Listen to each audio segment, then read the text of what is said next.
Сәлеметсіңдер ме, оқушылар? Бүгін біздер сіздермен ш және ш әріптеріне диктант жазамыз. Ш және ш әріптері дауыссыз қатаң дыбыстар. Олар сөз басында, ортасында, соңында кездеседі.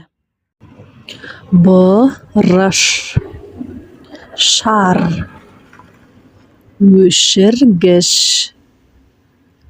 қайшы, әнші, шие, шкаф, ошақ, ащы, борщ, щетка, шаш,